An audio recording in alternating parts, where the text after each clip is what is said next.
Hello everyone. This is your social studies class. My name is Abhishek Pratap Singh, and as we were reading about recording and communicating knowledge in our last class, so we were just going to continue in this class as well. So students, as you can just see that we are on the printing section, and we're going to read about the printing today.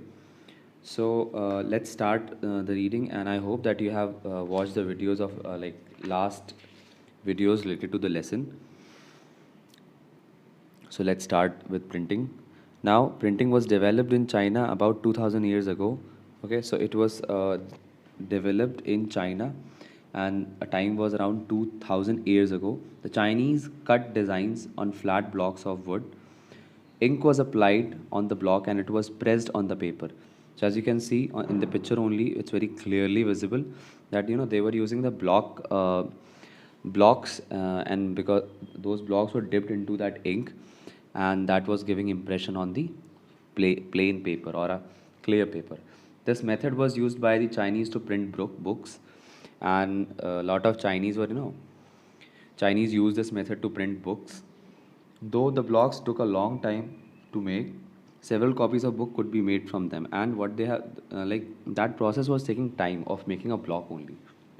And once they have done with the block making, so they can print several copies from that same block only. So, but in that they were facing a problem that the making of block was so time-taking thing.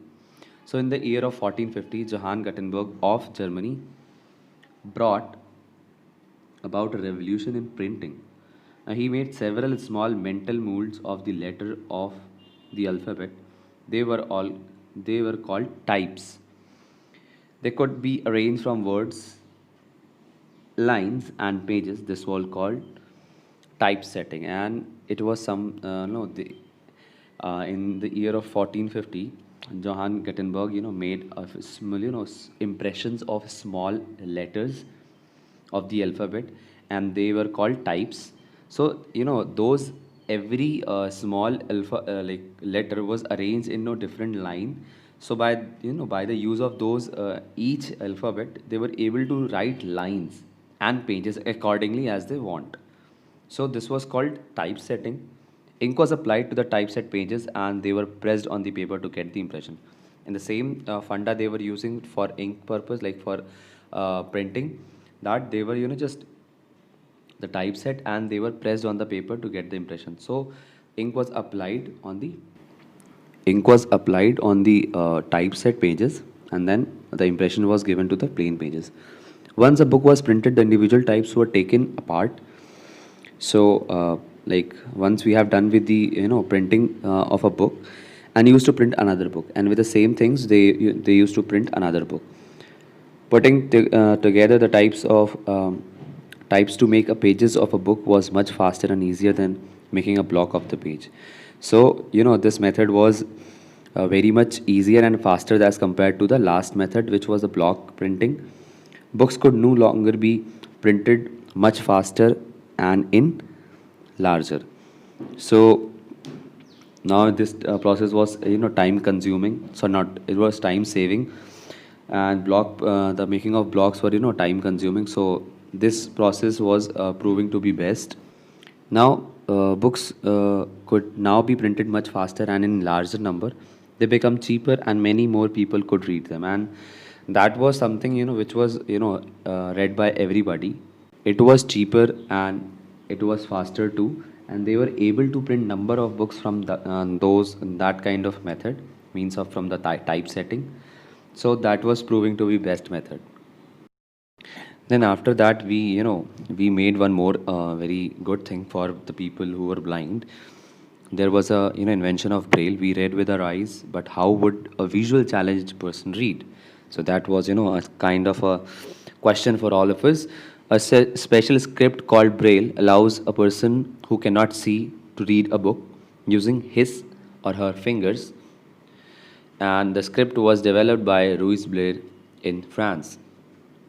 So there was a development of a kind of a different script for the person who were blind, for the people who were blind. So it was developed by Louis Braille in France. In Braille, the letters of each word are printed in a pattern of small dots. And you know what? There was a printing of every letter on a small dots. These dots are raised from the surface of the paper so that the visually challenged can feel them with fingers.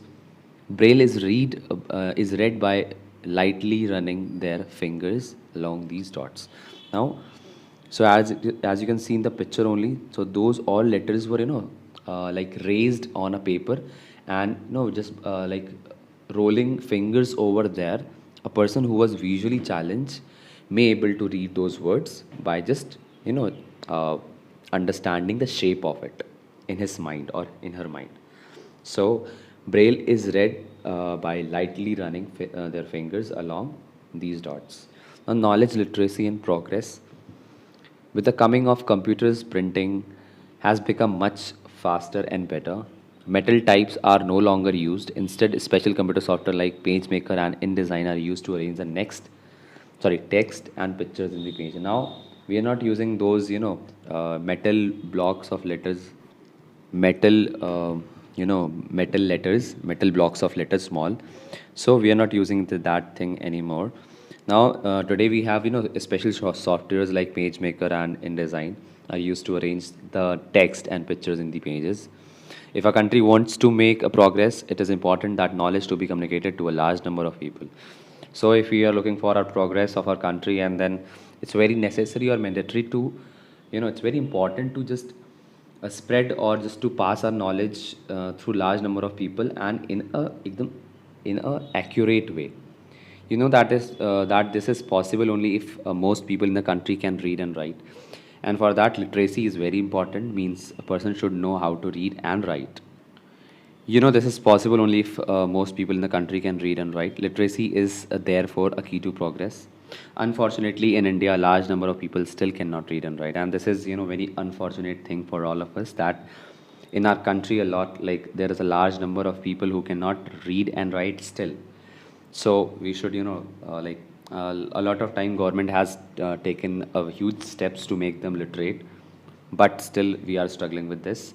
Anyways, we have done with this lesson, reading and communicating knowledge. If you have not understood, please go through its videos or last videos, and keep on learning, students. Thank you so much for watching video. Bye bye everybody.